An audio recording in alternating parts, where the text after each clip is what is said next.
Grabación número 82, con la introducción a la carta de San Judas. Después de las cartas vinculadas a las columnas de la Iglesia, Santiago, Pedro y Juan, se encuentra la de Judas. El género epistolar y su contenido escatológico, con elementos propios de la apocalíptica judía, hacen que sea un puente entre las cartas y el Apocalipsis de San Juan que le sigue. Frente a falsos doctores que sostenían que la libertad ante la ley libera al cristiano de la obligación moral, esta breve carta exhorta a la fidelidad en la fe y muestra las implicaciones morales del Evangelio. Dejando aparte algunas posibles alusiones a la Didaqué y en la carta a los Filipenses de San Policarpo, la carta de Judas está incluida en el canon de Muratori, fines del siglo II, que la enumera entre los escritos canónicos del Nuevo Testamento. A los testimonios de Orígenes y Tertuliano se añade el de Clemente de Alejandría, que además de citarla en sus obras, escribió un comentario sobre ella. También los papiros P72 y P78 sugieren que la carta era utilizada como escritura sagrada en el siglo III y IV. En el siglo IV, San Atanasio y San Cirilo de Jerusalén, entre otros, atestiguan su canonicidad. Eusebio de Cesarea expone que era admitida por la mayoría como canónica, aunque existían también algunas voces contrarias. Por ello la sitúa entre los escritores discutidos. El motivo principal de estas dudas lo conocemos por San Jerónimo. Judas, hermano de Santiago, dejó una breve epístola que está entre las 7 epístolas católicas y es rechazada por muchos por el hecho de citar el testimonio del libro de Enoc, un apócrifo. Sin embargo, por su antigüedad y por el uso que se ha hecho de ella, no ha carecido de autoridad y se sitúa entre las Sagradas Escrituras. Desde mediados del siglo IV figura en todas las listas de los libros inspirados. Su canonicidad, junto con la de los demás libros del Antiguo Testamento, fue declarada solemnemente en el Concilio de Trento. Inciso 1. Estructura y contenido. La estructura es bastante clara. Además del saludo inicial, versículos 1 y 2, seguido del motivo de la carta, versículos 3 y 4, y de una solemne doxología final, versículos 24 y 25, el cuerpo del escrito tiene 2 secciones principales, dirigidas a desenmascarar a los falsos doctores, versículos 5 a 16, y a exhortar a los fieles a vivir según la fe, versículos 17 a 23. En la primera sección, tras mostrar con algunos ejemplos bíblicos el castigo que espera a esos impíos, versículos 5 al 7, recrimina su conducta blasfema y perversa, versículos 8 al 13, para terminar recordando el juicio divino, versículos 14 al 16. En la sección exhortativa, recuerda que ya en su primera predicación los apóstoles habían anunciado la aparición de falsos maestros, versículos 17 a 19, y estimula a fundamentar la vida sobre la fe, la oración, la caridad y la esperanza, versículos 20 al 21. Por fin, les indica cuál ha de ser el comportamiento con quienes se han dejado influir por las enseñanzas impías, versículos 22 y 23. Inciso 2. Composición. El autor se presenta a sus lectores como Judas, siervo de Jesucristo y hermano de Santiago. La indicación hermano de Santiago le sirve como referencia de autoridad para sus destinatarios. pues Santiago había estado al frente de la iglesia de Jerusalén. Confróntese introducción a la carta de Santiago.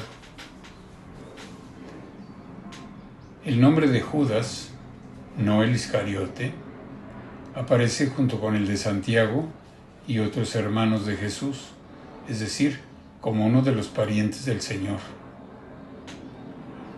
En Mateo 13:55 y Marcos 6:3, y posiblemente a este hay que atribuirle la carta. Algunos padres lo identifican con uno de los 12, el llamado Judas de Santiago o Judas Tadeo. Sobre los destinatarios inmediatos de esta carta nos faltan indicaciones precisas, ya que el saludo inicial emplea una designación genérica, válida para todos los cristianos, a los que han recibido la llamada divina. Se puede pensar que se trataba, por lo menos en su mayoría, de cristianos convertidos del judaísmo. Esto explicaría también las alusiones a tradiciones judías extrabíblicas y escritos apócrifos. Posiblemente el hecho de que no se mencionen destinatarios concretos motivó su inclusión entre las cartas católicas, ya desde Orígenes. La referencia explícita a Santiago podría indicar que la carta se dirigía al mismo grupo de lectores que la de Santiago, entre los cuales éste debió de gozar de especial autoridad. Algunos autores opinan que debió de escribirse antes del año 70, ya que no alude a la destrucción de Jerusalén. Para otros, ese silencio no prueba nada. Las fechas que se proponen van desde el 50 hasta finales del siglo I, o incluso comienzo del siglo II. Es probable que fuera escrita en Palestina, donde los parientes de Jesús gozaron de gran prestigio y estuvieron al frente de iglesias locales. Inciso 3. Enseñanza. El autor se propone exhortar a los fieles a combatir por la fe recibida, recordándoles lo que ya habían predicho los apóstoles sobre la aparición de hombres malvados dominados por sus pasiones.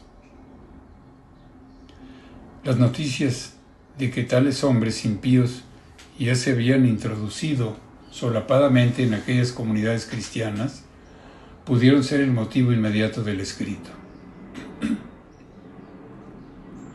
Según los datos de la carta, aquellos autores se daban sobre todo en ámbito moral. Son impíos que convierten en libertinaje la gracia de nuestro Dios y que propugnan una falsa interpretación de la libertad cristiana, error que también San Pablo combatió. Se mencionan sobre todo los vicios impúdicos y la avaricia. En cualquier caso, parece que se trata de un movimiento aún incipiente. Están produciendo divisiones, pero todavía participan en la vida de la comunidad, y al parecer existe la esperanza de poder salvar a una buena parte de ellos. El problema de los falsos maestros y su influencia perniciosa entre los fieles se aborda también en la segunda carta de San Pedro. Entre ambas hay una gran semejanza de ideas e incluso de terminología, especialmente entre los JDS, capítulo 4, 18, y segunda de Pedro, capítulo 2, versículos 1 a 3,3. La comparación de ambos textos induce a pensar que la carta de Judas influye en la segunda de Pedro, donde se elaboran y matizan algunas de las expresiones, o que los dos bebieron de una fuente común. El autor de la carta de San Judas utiliza argumentos tomados de la tradición bíblica y extrabíblica, y cita pasajes de escritos apócrifos, como la Asunción de Moisés y el libro de Enoc. Este libro era muy apreciado entre los judíos, pero no quiere decir que por ello haya que considerarlo inspirado. Ni siquiera la frase profetizó Enoc lleva a esta conclusión, puesto que refleja simplemente la costumbre de la época de llamar profeta a un personaje bíblico prestigioso. Para que un libro se pueda aceptar como inspirado, se necesita que en Israel, o más tarde en la Iglesia, se hubiera reconocido como canónico. Además, Judas podía estar simplemente utilizando tradiciones judías y cristianas que no tenían por qué estar recogidas en un libro canónico. Fin de la grabación 82 con la introducción a la carta de San Judas.